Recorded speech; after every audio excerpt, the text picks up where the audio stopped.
Coach, well, first of all, congratulations. Why do you think this is just the beginning for this special group, not the end of a journey, but like you said up on the stage, the beginning of something? Pat Riley said something many years ago. I used to have it up on my board when I was a head coach in Sacramento, and I talked about the evolution in this game and how you go from a nobody to an upstart, and you go an upstart to a winner, and a winner to a contender, and a contender to a champion. And the last step is after you're a champion is to be a dynasty. So we're not satisfied. We accomplished something this franchise has never done before, but we have a lot of young, talented players in that locker room. And I think we just showed through 16 playoff wins what we're capable of on the biggest stage in the world. And the best part about it is the people I just did that with. I mean, I love those guys. I love my coaches.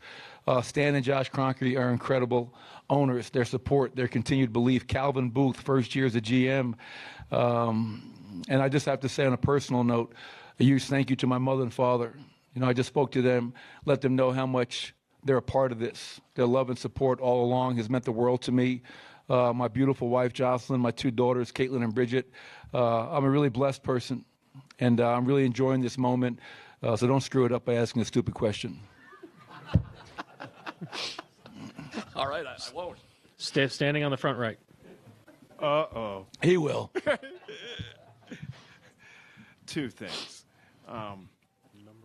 First half, three-point shot just would not go down. So talk about the fight and the feistiness of this team tonight. And second, go back to your parents. I know you text your dad all the time. What does it mean for a coach's son to I don't know, do your dad proud by winning this championship?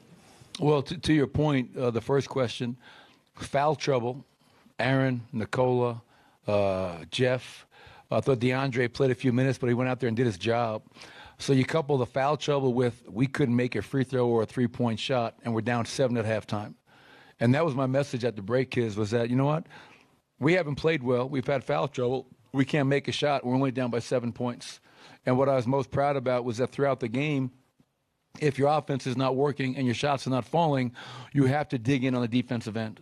And I thought our defense tonight was great. The one area that was troublesome was their offensive rebounding. We were defending. We just weren't finishing it off with a rebound. In those last couple of minutes, the clock seemed like it was just moving really slow. And as you realize what you're about to accomplish, it's almost surreal. And what it means for me, growing up, the son of a coach, he was a CYO coach at Precious Blood Parish in Queens. He was a high school coach at Pound Memorial Academy in New York City. College coach, NBA coach, and I just told my mother and father they were not able to be here, but they're with me. They're in my heart. I love them, and they have sacrificed for me, my 3 sisters, my 2 brothers, and they've paid it forward. And I can't thank them enough, and I love them very, very much. Third row in the center. Shane Young with Ford Sports. Coach, what's it say about Michael to have a rough shooting series and game tonight for the most part and still find ways to be effective down the stretch and on defenses particularly? Well, it's a maturation, a continued maturation. And, we all know that Michael didn't shoot the ball as well as we know he can. That's going to happen at times. And this is a great experience for him because I think he realized, as I continue to tell our team, but there are no specialists allowed in this squad. If your jump shot's not falling, do something else to help your teammates. Not yourself, help your teammates. Defending, rebounding, hustling, whatever it may be. But I think it's really important. Let's not judge Michael Porter just on his shooting in the finals. Look at Michael Porter's performance in the Western Conference Finals against Phoenix, against Minnesota, and more importantly, throughout the season. So, Michael's only going to get better.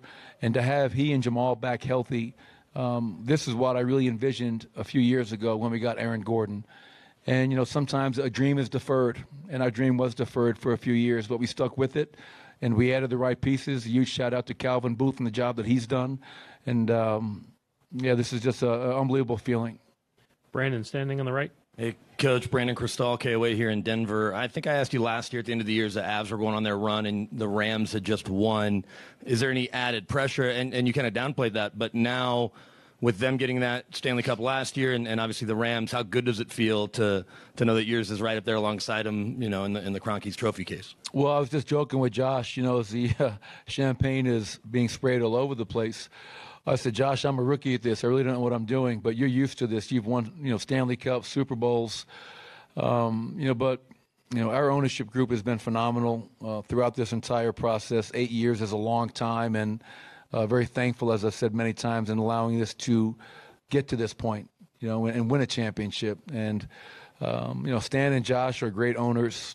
They allow us to do our job, and I'm just thankful that we were able to add to that, and I never felt any pressure. There was never any pressure, it was just, and I know they love all their teams, but I will tell you this. Stan Kroenke grew up a basketball fan. He loves his Rams. He loves every other team he has, so I'm not this delicate situation, but he's a basketball fan. He grew up a basketball, and Josh played Division I basketball, so I think this one is really special for them. And I have to really make sure I shout out our fans. Like, it's, that atmosphere tonight was incredible. And I remember, year one, 8 years ago, and how far we've come and what we've built. And the fans are a huge part of that. And what really touched me was somebody showed me the video of Game 4 when we were in Miami, and to see 19,000 people in this building going crazy. They're part of this. Our fans are a part of this. So a huge shout out to Nuggets Nation for showing up, representing, and a lot of love for them. Third row over here. Coach Andy Bailey from Bleacher Report. Nikola Jokic is now one of 11 players with 2 regular season MVPs and 1 finals MVP. How many? One of 11 players in the history of the game. What's it been like to go on this journey, the two of you together?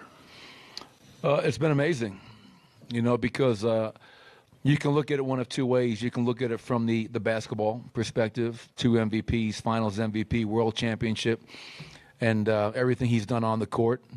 And then more important for me, you can look at off the court, the relationship, the love that I have for Nikola, his mother and father back in Sombor, Serbia, his brothers Nemanja and Strahina, his wife Natalia and their daughter Ognjena.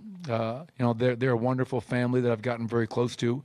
And I've said this many times before, but Nikola, even tonight, like, he's kind of acting like this was like another game. He's never changed with all the success, and he never will. It's just not in his nature. I love Nikola. 8 years. I love Jamal. 7 years. Been through a lot. And just for all of us to stay the course, to challenge ourselves, to all get better collectively, individually. It's great to be a part of such a historically great player who's an even better person, and I mean that sincerely. This is not coach talk. Nikola is just a great, great man. Mike in the back, and then Chris before Nikola comes in. Mike Singer, Denver Post.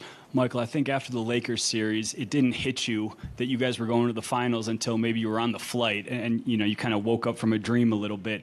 Has it hit you that you guys have won? Have you wrapped your head around it? And if not, when do you think it might hit you? It hasn't hit me, and I don't think it's going to hit me tonight because I'm going to drink too much. These moments are surreal. I mean, like, I got in the league 22, 23 years ago, and I dreamed of becoming a head coach, not knowing if I'd ever be given that opportunity. It doesn't come easy. My father was a head coach once, and he's the best coach I know. So to get to this point, to win a championship is just, as you reflect upon all the people who helped you get here. I mean, my high school coach, Bobby Farrell, Seton Hall Prep. My prep school coach, Tom Blackburn, who passed away last year. The coaches I worked for in college, Pete Gillen. I mean, like, everybody like Greg Campy that gave me an opportunity to grow and improve, to get to this. This is like a many, many year-long process, and you don't do it by yourself. And from my family, from my wife, from my daughters, from my mother and father, from my 3 sisters and my 2 brothers and everybody else along the way, I just want to say thank you, for believing in me and supporting me and just giving me that unconditional love all the time. Chris, right here in the front, last question. Chris Thomas in Denver Gazette. Back to Michael Porter Jr. What do you think of the spark he gave you there late in the third quarter? You had the play where he dribbled the ball through his legs, and then a minute or two later he hit the big 3.